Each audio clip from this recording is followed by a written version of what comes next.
नमस्ते क्लास, क्या हाल है सभी के? अच्छे हो? हाँ, तो आज का हमारा टॉपिक है infinity versus undefined. Infinity versus undefined. पहले तो मैं आपको बता दूं कि ये टॉपिक मैं क्यों बना रहा हूं। दो वजह है इसकी। एक स्टूडेंट है, उसने मुझसे पूछा, मैंने एक वीडियो डाली थी यूट्यूब के ऊपर, उस पर ना मैंने लिखा फ्रॉम जीरो टू इन्फिनिटी। तो ही सेड दैट कि इन्फिनिटी इज अनडिफाइंड। तो why are you writing infinity? क्योंकि इन्फिनिटी एक ऐसी चीज होती है जो कि अनडिफाइंड होती है। सबको लगता है ऐसा, ठीक है, लेकिन यही सोच या ये जो बात है ये गलत है। इसीलिए मैंने सोचा कि ये वीडियो बनानी चाहिए, क्योंकि आपको एक बेसिक चीज है पता होनी चाहिए कि इन्फिनिटी और अनडिफाइंड में क्या फर्क होता है, और बहुत बड़ा फर्क होता है। पहली बात तो मैं आपको आज वो क्लियर करता हूं वो फर्क। चलो शुरुआत करें फिर इसकी, ठीक है। स्टार्ट करते हैं इन्फिनिटी से। पहली हम बात करेंगे इन्फिनिटी से। एल्बर्ट आइंस्टीन ने कहा था एक बार कि इन्फिनिटी, दो ही चीजें हैं दुनिया में, दो ही चीजें इनफाइनाइट है। पहली है ब्रह्मांड, पहला है ब्रह्मांड, और दूसरी चीज है इंसान की मूर्खता। इसमें उसने कहा था कि पहली चीज के बारे में आई एम नॉट श्योर, ये आपने कई जगह पे कोट्स देखे भी होंगे। तो एल्बर्ट आइंस्टीन ने बोला था कि इन्फिनिटी दो चीजें हैं दुनिया में, पहला है ब्रह्मांड, दूसरी इंसान की मूर्खता। पहली चीज के बारे में मैं कुछ भी नहीं कह सकता, श्योर नहीं हूं। तो इंसान की मूर्खता उसके हिसाब से इन्फिनिटी थी, ठीक है, सबको पता है ये बात, इसमें कोई झूठ भी नहीं है। अब हम बात करते हैं infinity in actual. What is infinity in actual? तो infinity is a point, infinity is a point beyond our beyond our imagination. Sorry, infinity is a point beyond our imagination. देखो, अगर मैं इसको ऐसे समझाने लगूं तो शायद आपको ये कभी सारी जिंदगी समझ में नहीं आ सकता, क्योंकि ये बहुत ही बड़ा कॉन्सेप्ट है। मैं आपको इसको ना दो एग्जाम्पल से समझाऊंगा। एक एग्जाम्पल है क्लास 9th वाले बच्चों से शुरुआत करेंगे, और एक एग्जाम्पल है जो क्लास 10th में स्टार्ट हो जाता है। 9th वाले शायद उसको उतना अच्छा समझ नहीं पाए, क्योंकि वहां पर वो चीजें नहीं बताई जाती। मैं एक्सप्लेन कर दूंगा, लेकिन कोई बात, ठीक है। So what is infinity? A point beyond our imagination is infinity. कोई भी पॉइंट हमारी, मतलब वो एक पॉइंट है, फर्स्ट ऑफ ऑल एक पॉइंट है, ठीक है। तो इन्फिनिटी के बारे में दो बातें याद रखें आप सभी। वो दो बातें क्या क्या है? पहला, इन्फिनिटी एक से ज्यादा, मोर देन वन इन्फिनिटी, ठीक है, इन्फिनिटी का ये सिंबल है। और दूसरा, एक इन्फिनिटी के बाद अगली इन्फिनिटी है। एक इन्फिनिटी के बाद there is always another infinity after one. भाई बहुत मजेदार होने वाली है वीडियो, पहले बता रहा हूं, पूरी देखना, बड़ी मजेदार होने वाली है। अभी आपको ये फर्क जब असली पता चलेगा बहुत मजा आएगा आपको। सुने इधर। सो मोर देन वन इनफाइनाइट, एक से ज्यादा इनफाइनाइट। मैं दो एग्जांपल्स लेता हूं इसके लिए। पहला एग्जांपल है let's say light, class 10th में पढ़ते हो। दूसरा एग्जांपल है मास, ठीक है। दोनों के बारे में मैं आपको बताता हूं कि दोनों की इन्फिनिटी का इंडिविजुअल मतलब क्या होता है, ठीक है। सबसे पहले हम बात करते हैं मास की। आप सभी ने पढ़ा है कि मास के चारों ओर का जो एरिया होता है उसको फील्ड बोलते हैं, ग्रेविटेशनल फील्ड। फील्ड वो जगह होती है जहां फोर्स लगता है, जहां पे फोर्स का इफेक्ट देखा जा सकता है। सो मास के around is gravitational field, first of all, पहली चीज। और तो उसके बाहर जब आप जाते हो, +1 के बच्चे ज्यादा रिलेट करेंगे इस चीज से, जब आप किसी फील्ड के बाहर जाते हो तो वो जो प्लेस आता है उसको हम क्या बोलते हैं? Infinity of that mass. पढ़ा है आप सभी ने, पोटेंशियल वगैरह के लिए पढ़ते हो, ग्रेविटेशनल पोटेंशियल, सब चीजें पढ़ते हो। तो वहां आप बोलते हो कि इन्फिनिटी से लाना है किसी मास को, तो वो इन्फिनिटी क्या चीज है? इन्फिनिटी है जहां उस मास का फील्ड जाकर के खत्म हो गया, ठीक है। तो सबसे पहले वो एक इन्फिनिटी हम वहां पर यूज करते हैं।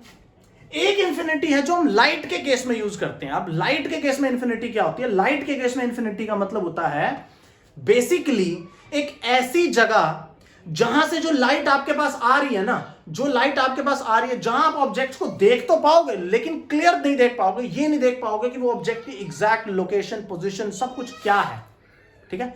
हर व्यक्ति की आंखों की इन्फिनिटी अलग अलग हो सकती है। एक नॉर्मल आई की अलग इन्फिनिटी होगी, जहां तक हम क्लियर देख सकते हैं वो हमारी आंख की इन्फिनिटी होती है। जहां पर हम दो ऑब्जेक्ट्स को दो देखते हैं, जहां तक, जिस रेंज तक हम दो ऑब्जेक्ट्स को दो देखते हैं, वो इन्फिनिटी होती है हमारे लिए। दो देखने का मतलब, आप एक पेड़ पर देखते हो, अगर वो पेड़ पास है तो आप उसके पत्ते देखते हो, लेकिन अगर वो दूर है तो आप दो पत्ते, आपको पत्ते नहीं दिखते, आपको ग्रीन कलर दिखता है। ऐसा ही होता है ना। तो वो लाइट के लिए इन्फिनिटी है। क्लियर है? तो यहां पे अब देखो दोनों ही केसेस में इंफिनिटी एक रेंज है, पहली बात।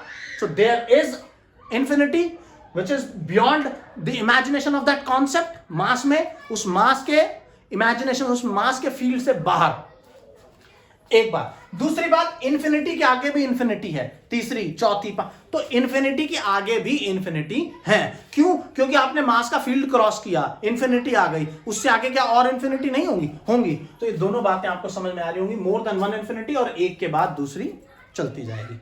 ठीक है, इंफिनिटी क्लियर हो रहा है आप सभी बच्चों को? सबसे पहले a point beyond, there is a point called infinity. Infinity एक पॉइंट है। सबसे पहले तो मैं आपको क्लियर कर दूं कि इंफिनिटी एक पॉइंट है जो कि अब लाइट के लिए, अब आप देखो कि जरूरी नहीं है ना, इंफिनिटी बहुत छोटी भी हो सकती है भाई, मैं क्लियर कर दूं, बहुत दूर नहीं होती इंफिनिटी।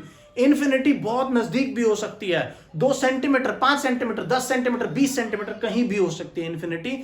तो वो डिपेंड करता है कि आप कौन सा कॉन्सेप्ट पढ़ रहे हो, उसके बेसिस पर इंफिनिटी चेंज हो जाती है।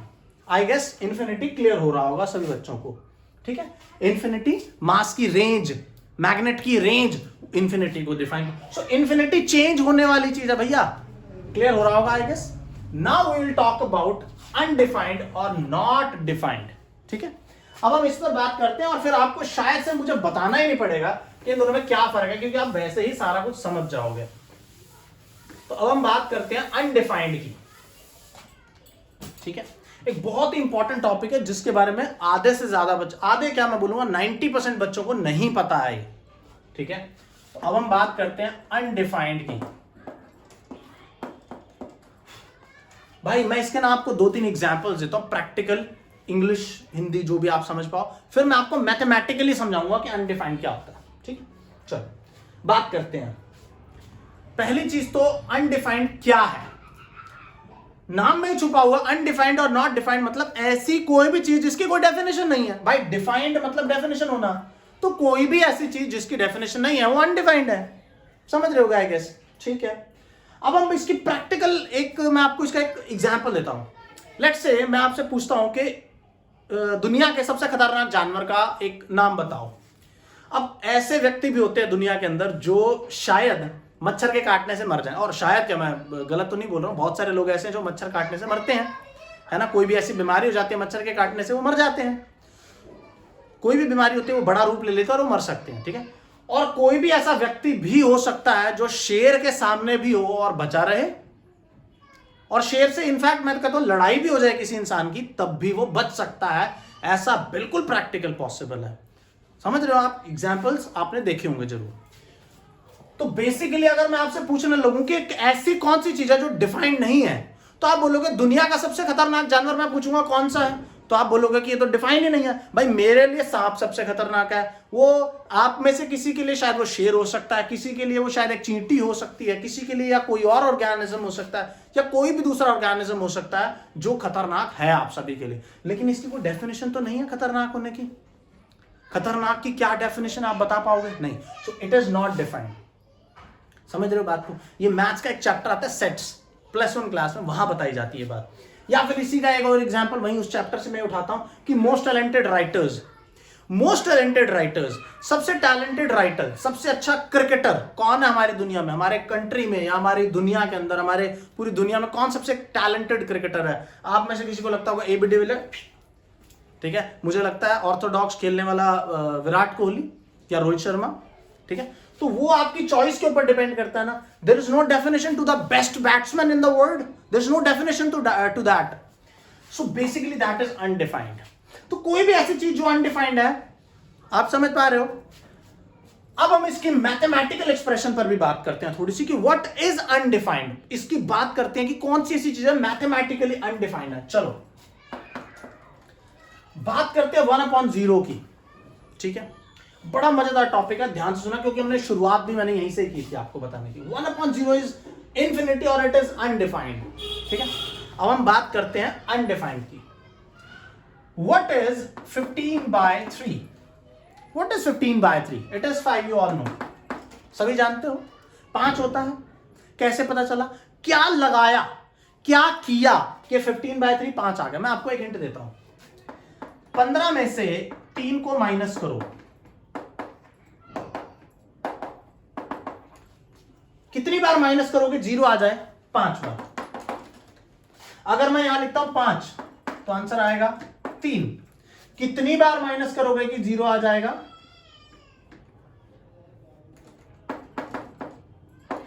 बस जीरो आ गया, तो रिजल्ट भी 3 आया। तो what is division? What is division? तो आंसर है डिविजन होता है रिपीटेड सब्ट्रैक्शन।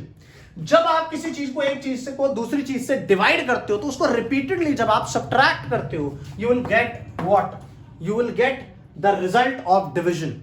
ठीक है, तो 15 को आप 5 से डिवाइड कर रहे हो तो आंसर 3 आ रहा है, क्योंकि आप 15 को 5 से बेसिकली आप 3 बार अगर आप उसको डिवाइड कर देते हो, माइनस कर देते हो, सब्ट्रैक्ट कर देते हो, यू विल गेट 0। हाँ, अभी मेरा क्वेश्चन ये है कि 1 में से देखो, अब एक बार फिर से सुन लो, 15 में से 5 को कितनी बार घटाया जाए कि 0 आ जाए? तो आंसर है 3 बार, इसीलिए 15/5 इज 3। 15 में से 3 को अगर मैं यहां 3 लिख दूं तो 15 में से 3 को कितनी बार घटाया जाए कि 0 आ जाए? तो मैं कहूं यहां पे 2 है, तो 15 में से 2 को कितनी बार घटाया जाए कि 0 आ जाए? तो 7 पूरे हो गए 2 और 1 आधा होगा, तो 7.5। ठीक है, सो कोई भी ऐसी चीज, कोई भी डिवीजन आप कर लो, 20/2, 20 में से 2 को कितनी बार घटाया जाए कि 0 आ जाए? तो आंसर इज 10। अब नाउ द क्वेश्चन इज, 1 में से 0 को कितनी बार घटाया जाए दैट यू विल गेट 0? 1 में से 0 को कितनी बार घटाया जाए कि आंसर 0 आ जाए? तो अब आप इसके बारे में कोई भी बच्चा नहीं बता सकता, इसकी कोई डेफिनेशन नहीं है, डिफाइंड नहीं है, ये अनडिफाइंड एक बात है। एक तो 2 में से अगर मैं आपको कहूं 2/0 पूरा देखना इस वीडियो को, बड़ा मजा आने वाला। अभी एक और चीज आएगी लास्ट में जो बहुत इंटरेस्टिंग है, अभी सुनना। 2/0, 2 में से 0 को कितनी बार घटाया जाए कि 0 आ जाए? 2 में से 0 को कितनी बार घटाया जाए कि 0 आ जाए? नहीं पता। शुरुआत में जब ये कॉन्सेप्ट आया ना, जब ये 1/0, शुरुआत में क्या होता था, मैं आपको बताऊं, आज से काफी साल पहले की मैं बात कर रहा हूं, शायद कोई 1000-2000 साल पहले की, तो तब ये माना जाता था कि 1/0 की वैल्यू को डिफाइंड मान लिया जाता था। लेकिन ये कॉन्सेप्ट ना बाद में जाके गलत हुआ, जब बड़े नंबर्स के लिए 1/0 बोला गया कि अगर बहुत छोटी छोटी वैल्यूज को, बहुत ही ज्यादा छोटी छोटी वैल्यूज को काफी बार घटाया जाए ना तो वो 0 बन जाएगा 1 के लिए। हाँ, लेकिन अगर 2 के लिए करना हो, 10 के लिए करना हो, 20 के लिए करना हो, बड़े बड़े नंबर्स, तो 20 में से कितनी बार आप 0 को माइनस करो, या 0 के जैसी कौन सी 0 लगभग 0 होती है, वो लिमिट्स के केसेस में आता है, वो +1 से स्टार्ट होती है, लिमिट्स एंड डेरिवेटिव्स, तो वहां बजाता है लिमिट टेंड्स टू 0, जिसका मतलब होता है 0.00 समथिंग। वो शायद 9-10 के बच्चों को उतना क्लियर नहीं हो, कोई बात नहीं, मैं इस कॉन्सेप्ट को छोड़ता हूं। जो +1 वाले हैं वो शायद रिलेट कर पा रहे होंगे कि मैं किस चीज की बात कर रहा हूं। तो अगर अप्रोचेस टू 0 है नीचे वाली वैल्यू, तो 1 में से एक फाइनाइट नंबर की वैल्यूज को या इनफाइनाइट नंबर की वैल्यूज को माइनस करने पर 0 आ जाएगा। ठीक है, तो वो तो क्लियर है हमारे साथ। लेकिन अगर कोई बड़ा नंबर हो, फिर 10, 20, 30, 40, 50, कोई बड़ा नंबर हो, फिर 100 हो, फिर 1000 हो, फिर कितनी बार 0 या 0 के साथ अप्रोच करती हुई वैल्यू को आप माइनस करोगे कि वो 0 बन जाए? It is clearly not defined. समझ रहे? और वैसे तो 1/0 भी नॉट डिफाइंड ही है, लेकिन वो भी लिमिट्स का एक केस है जहां पर वो आप उसको बस चला सकते हो। ठीक है, लेकिन अगर मैं आपसे किसी बड़े नंबर के लिए पूछूं तो आप क्या जवाब दोगे, ये आपने कभी सोचा? सो 1000 इवन मैं कहता हूं चलो उस कॉन्सेप्ट को ही छोड़ दो, 1/0 पे जाओ। 1/0, 1 में से 0 को कितनी बार माइनस किया जाए कि 0 आ जाए? तो answer is we can not say that. 2 में से कितनी बार 0 को माइनस किया जाए? जैसे मैंने बोला ना, 15 में से 5 को कितनी बार माइनस किया गया कि 0 आया? 3 बार। तो 3 आंसर है ना डिवीजन का। तो 1 में से कितनी बार 0 को माइनस किया जाए, ये वाली 0 को, जैसे वहां पे इसको माइनस किया था, वैसे यहां से इसको माइनस करो कि रिजल्ट क्या आ जाए? 0। तो 1 में से कितनी बार 0 को माइनस किया जाए कि 0 आ जाए? तो आंसर है नॉट डिफाइंड। 2 में से नॉट डिफाइंड। तो इस हिसाब से अगर मैं इसको एक डेफिनेशन में अगर अलाउ कर दूं, अगर मैं ये चीज मैथ्स में अलाउ कर दूं कि आप किसी भी चीज को 0 से डिवाइड कर सकते हो और उसका एक रिजल्ट बनाने की कोशिश करूं, तो इस हिसाब से 1/0 और 2/0 दोनों ही बराबर हो जाएंगे, क्योंकि अगर आप बोलते हो कि 1/0 को आपने इंफिनिटी नाम दे दिया, और जैसा कि मैंने अभी अभी आपको बताया था कि इंफिनिटी एक्चुअल में एक पॉइंट होता है बट बियॉन्ड आर इमेजिनेशन। समझ रहे बात को? जैसे आज अगर मुझे किसी स्टार के बारे में पता है, या आज मुझे हम सबको ब्रह्मांड के बारे में पता है, अब आपको नहीं पता कि ब्रह्मांड के बियॉन्ड भी शायद एक बड़ी दुनिया हो, हमसे भी बड़ी, हमारे से अलग लोग रहे, हमें तो नहीं पता, तो वो हमारे लिए एक इंफिनिटी हो सकती है जो हमारी सोच से परे है बेसिकली, लेकिन उसकी संभावना तो है ना, तो वो चीज इंफिनिटी होती है। तो अगर आपने इसको इंफिनिटी का नाम दे दिया, अगर आपने इसको इंफिनिटी का नाम दे दिया, तो इस हिसाब से 1/0 भी इंफिनिटी, 2/0 भी इंफिनिटी, 3/0, 10/0, 20/0, हर चीज इंफिनिटी। और इसका मतलब ये 1 2 3 4 सारे बराबर हो गए, मतलब कि सारा नंबर सिस्टम एक पॉइंट पर आ जाएगा, चाहे उस 1 पे कर लो, चाहे 2 पे कर लो, चाहे 5 पे कर लो। गड़बड़ हो गया ना, पूरा मैथ्स गड़बड़ हो गया ना। इसीलिए हम किसी भी चीज को 0 से डिवाइड करते ही नहीं हैं, और अगर करते भी हैं तो बोलते हैं कि दिस इज नॉट डिफाइंड और अनडिफाइंड। और आप क्या लिखते हो इसको? 1/0 को इंफिनिटी के बराबर। अगर ऐसा हो, अगर 1/0 इंफिनिटी के बराबर हो, तो 1 should be equals to infinity multiply by 0। अगर ऐसा हो कि 1/0 इक्वल्स टू इंफिनिटी हो, हां, तो 1 इक्वल्स टू 0 इंटू इंफिनिटी। तो अगर इंफिनिटी इंटू 0 1 हो गया, 0 से किसी भी चीज को मल्टीप्लाई करने पर क्या आता है? 0। तो इसका मतलब तो 1 becomes equals to 0। Similarly 2 becomes equals to 0। Similarly 10 becomes equals to 0। तो ये सारी कैलकुलेशन एक पॉइंट पर आ जाएगी विच इज 0, तो गलत हो जाएगी। That is why we cannot divide anything by 0, and that is why it is called undefined. So I think you will be getting the difference between infinity and undefined. ठीक है? Okay, नमस्ते।